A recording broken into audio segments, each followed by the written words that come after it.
어쨌든 이제 뭐 방금 엔잡러처럼 말씀하셨지만 요즘에 그 추세가 뭐 개인이 좀 브랜드가 되는 사회고 네. 1인 기획사, 뭐 1인 엔터테인먼트 이렇게 많이 움직이기도 하고 특히 국악계 같은 경우에는 이제 창작 음악이나 아니면 뭐 전통 음악을 베이스로 한 그런 팀들이 많이 생성되고 네. 있잖아요. 되게 많이 이렇게 양성되고 있는데 그냥 기획자가 바라보는 좀 시점이 궁금해서 제가 이제 플레이어로서 그런 바라보는 그런 팀들을 바라보았을 때랑 좀 다를 것 같은데 그럼 본인이 생각하시기에 그런 어떤 개인이나 팀들이 이제 네. 하려는 분들 많을 것 같은데 네. 네. 좀 어떤 게 차별성을 가질 수 있는가 아니면은 아 나는 이 사람들이 조금 차별성 있는 것 같다라고 느끼시는 부분들이 어떤 게 있는지 좀 궁금해서 네, 여쭤보고 싶었습니다. 예술 예술가 팀들이 활동을 할 때 네네 이제 다른 사람들과의 어떤 차별성을 가질 수 있는 부분들.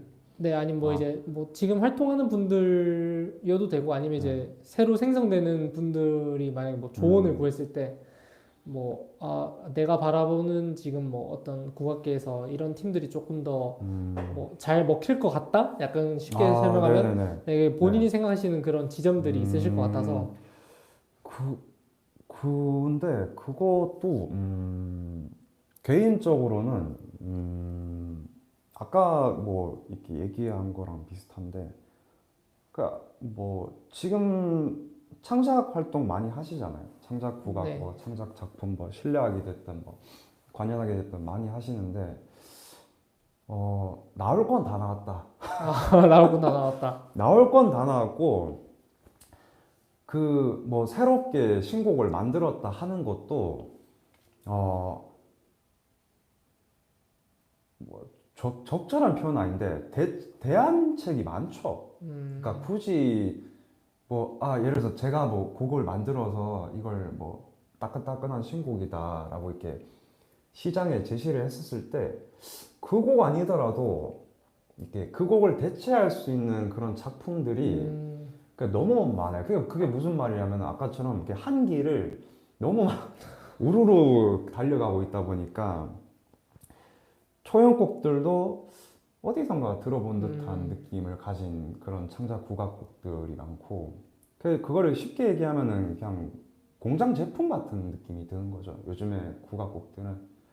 그래서 물론 뭐 그거를 쉽게 뭐 이렇게 평가절하할 것도 아니고 그런 것도 이제 창작자의 자유죠. 그냥 자기가 그렇게 만들고 싶으셨으니까 창작을 하고 싶으셨으니까 그렇게 하는 건데 그런 약간 제가 생각했을 때는 뭐 명쾌한 답은 아니지만 그런 음악적인 창작으로서 어떤 차별점을 가지기에는 지금 시대부터는 조금 그게 차별점이 아닐 수도 있다는 생각을 많이 해요. 음, 왜냐면 뭐 그런 대안품이 많고 대안품이 많다는 거는 그 창작 국악계라고 하죠. 보통 국악계. 네. 창작 국악계 자체가 일단 거다란 쿠팡 물류센터가 된 느낌이 들거든요. 요즘에는.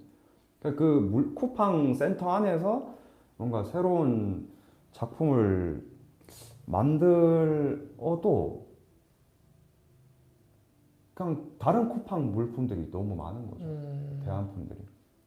그래서 뭐 그 안에서의 이제 물론 주체적인 그 뭐 역량 뭐 그 작품성이나 음악적인 그런 스킬들 있잖아 되게 다양하잖아요. 네. 뭐 팝 음악도 섞을 수도 있고 뭐 재즈도 섞을 수도 있고 아니면 뭐 예를 들면 이렇게 뭐 이런 뭐 바디 단체처럼 조금 더 국악의 어떤 원형적인 거를 조금 더 이렇게 뭐 부각시키는 조금 더 그런 식이 그러니까 전통의 내재적인 음악성으로 조금 활동할 수도 있는 거고 네. 아니면 뭐 저기 뭐 잠비나이 팀이나 뭐 이제 해파리 같은 팀들처럼 완전 이렇게 인터랙티브 사운드나 뭐 전자음향 쪽으로 뭐 섞을 수도 있는 거고 그러니까 그런 것들은 자유롭게 하면 되는 것 같아요. 그러니까 그런 거, 그 음악 작업을 할 때는 굳이 뭐 차별성을 신경 쓸 필요는 없을 것 같아요. 왜냐하면 차별성을 신경을 써봤자 그냥 그 결국에 너무 많은, 그런 네. 지금 창작 국악 작품계 자체가 포화 상태다 보니까 그냥 차별성을 신경 쓰지 말고 자기가 하고 싶은 음악 하면 될 것 같아요. 그러니까 저는 그렇게 음악적으로는 그렇게 그냥 말씀드리고 싶고, 다만 그럼에도 불구하고 뭔가 남과는 다른 거를 추구를 해야 된다면 물론 그런 생각조차도 저는 좀 별로라고 생각하는데 의미를 담아야겠죠. 작품 안에 의미와 어떤 사회적인 성찰이라 해야 되나, 너무 좀 난해하긴 한데 그게 무슨 말이냐면은 멜로디로 승부 보는 시대는 이제 너무 한계까지 온 거죠. 그러니까 그 위에 옛날에 막 풀이라든지 네. 뭐 그런 뭐 옛날에 뭐 슬기둥이라든지 이때부터 시작 거의 조금 활성화된 그 퓨전 국악, 요즘엔 퓨전 국악이라는 말을 조금은 안 쓰는 것 같은데 네, 네. 그때부터 지금까지 이 오면서 발생한 그 작품들이 너무 대체제나 보완제가 많다 보니까 이건 상업적인 발전인 거죠. 네.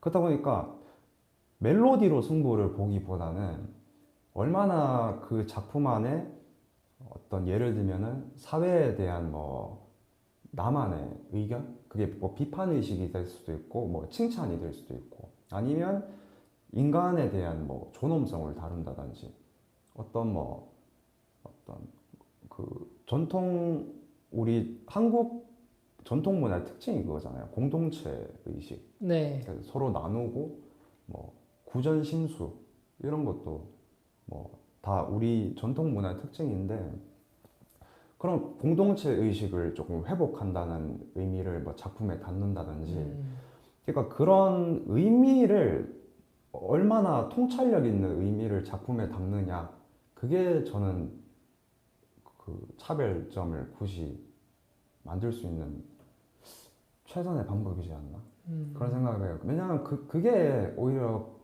더 국악적이에요.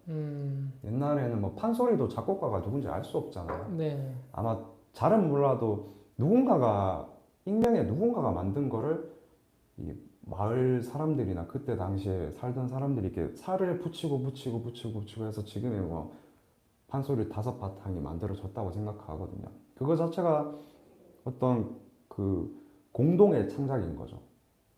그 판소리 안에도 의미가 없지 않잖아요. 네. 판소리 안에 담겨 있는 의미가 되게 많잖아요. 네. 어떤 사회에 대한 풍자와 해악이라든지 네. 뭐 인간 삶과 죽음에 대한 내용이라든지 그러니까 그런 것들이 판소리에 담겨 있는 것처럼 그 내가 만든 작품을 음악적으로 승부를 보기보다는 그 작품 안에 자기만의 의미를 어떻게 좀 담아낼 수 있을까? 그게 몇 안 되는 좀 차별점이 몇 안 되는 차별점이지 차별점이 될 않을까? 수 있다. 예. 아, 답변이 너무 좋은데요? 근데 쉽지가 않죠.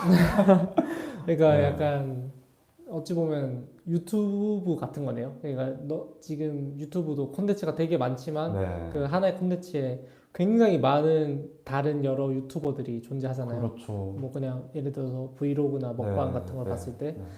뭐 먹방도 너무 다양하게 존재하고 그렇죠.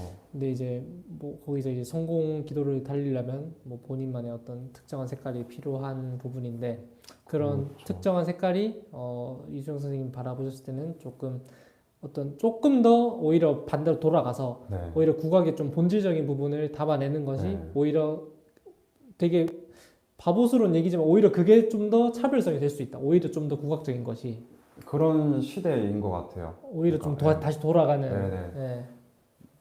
반복이긴 하지만 이렇게 조금 씁쓸한 얘기지만 내가 아니더라도 다른 음악가들은 많아요. 그렇기 때문에 어떤 산업적으로 시장 중심적으로 이렇게 멜로디나 리듬 박자 가락 장단으로 승부 보는 시대는 저는 좀 지났다고 보고 그 뭐 그런 비유를 제가 자주 하는데 음악도 일종의 언어거든요. 언어 체계와 비슷해요. 그 음표로 기역, 니은, 디귿 이게 아니라 그냥 도레미파솔라시도 뭐 이렇게 우리 국악에서는 12월 사창성이 있듯이 네. 일종의 그 표기 방식만 다르다 뿐이지 그 언어 체계와 비슷하기 때문에 그런 언어 체계를 우리가 생각해 보면은 되게 답이 쉽게 나올 수 있죠. 그러니까 언어라는 게 우리가 미술 작품이나 공연 작품의 해석을 잘하려는 것도 필요하지만 1차적으로는 지금 얘기하는 것처럼 대화를 위한 거예요. 나와 그 상대방과 의사소통하기 위한 게 언어의 1순위고 네. 그 의사소통을 통해서 내 생각을 필구 씨도 이해할 수 있고 필구 씨의 생각을 나도 이해할 수 있고 그러니까 결국에 언어는 상대방 서로 다른 사람과 사람 간의 어떤 생각을 나눌 수 있는 의사소통의 수단이 1차적인 목적이란 말이죠. 네. 음악도 그런 거죠. 그러니까 음악도 결국에는 언어학적으로 보면은 내 음악을 통해서 다른 사람들과 물론 이제 그 지금에 있어서는 여러 명이 되겠죠. 이제 관객 객석이 여러 명이지. 그 다른 사람과 어떤 음악을 통해서 이렇게 상호 소통하기 위한 게 1차적인 목표인 거지.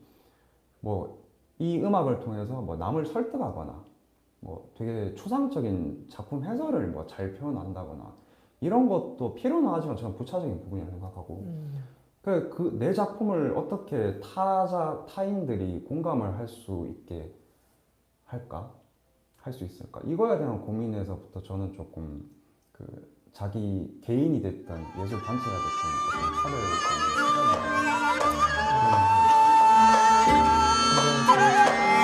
좋은, 제가 봤을 때는 진짜 좋은 것 같아요.